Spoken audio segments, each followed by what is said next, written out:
এরপরে রমজান আমাদের কাছ থেকে বিদায় নেবে। আজকে আমি আপনাদের সাথে প্রথমে যে কথাটি বলবো সেটি হলো, আমরা তাওবা আল্লাহর কাছে করি, কিন্তু তাওবার হক আমরা আদায় করি না। আল্লাহ পাক বলছেন, তুবু ইলাল্লাহি তাওবাতান নাসুহা।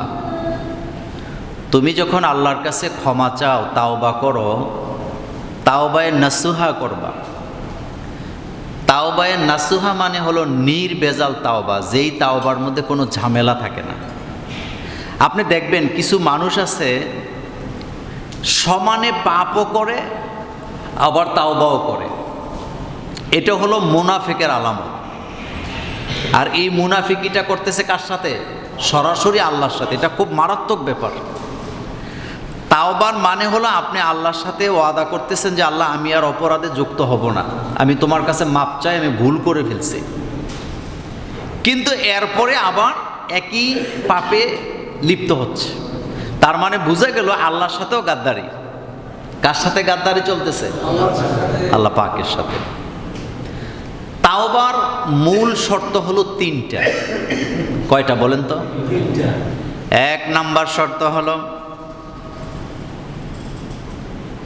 নিজে যে অপরাধ করেছেন সে অপরাধটা আল্লাহর কাছে স্বীকৃতি দেওয়া যে আল্লাহ, আমার দ্বারা অপরাধ হয়ে গেছে, আমি ভুল করেছি, তুমি ছাড়া আমার অপরাধ ক্ষমা করার কেউ নেই। দুই নাম্বার, এই পাপ আমি করব না কখনো, আল্লাহর সাথে ওয়াদা করা।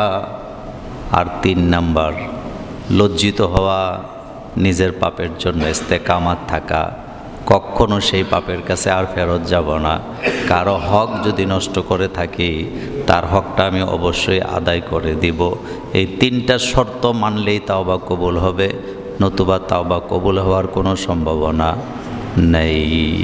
আপনি কারো হক নষ্ট করছেন, কারো নারিকেল চুরি করে খাইছেন, কারো ফসল চুরি করছেন, কারো মুরগি চুরি করছেন, কারো গরু চুরি করছেন, কারো কাছ থেকে আপনি অন্যায়ভাবে জুলুম করে টাকা পয়সা নিছেন।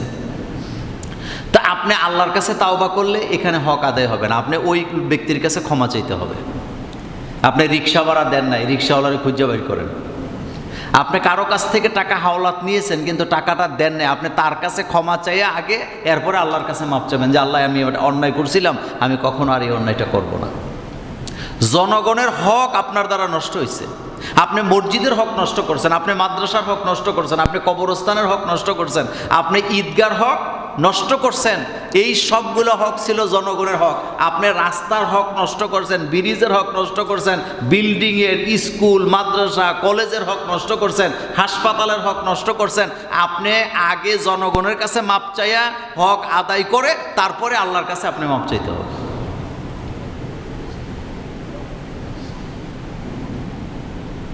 কিছু কিছু মানুষ আছে মনে মনে ভাবে কি জানেন, যে 40-50 বছর বয়স পর্যন্ত ইচ্ছা মতো চলবো, যা ইচ্ছা তা করবো, ঘুষ খামো, সুদ খামো, দুর্নীতি করবো, চাঁদাবাজি করবো, টেন্ডারবাজি করবো, ইচ্ছা মতো যা ইচ্ছা শক্তি আছে করব।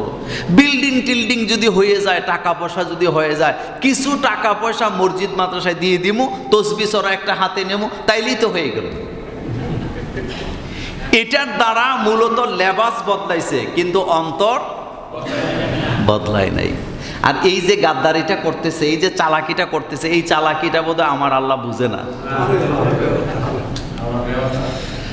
আল্লাহ পাক বলছেন, অমাকারু অমাকার আল্লাহ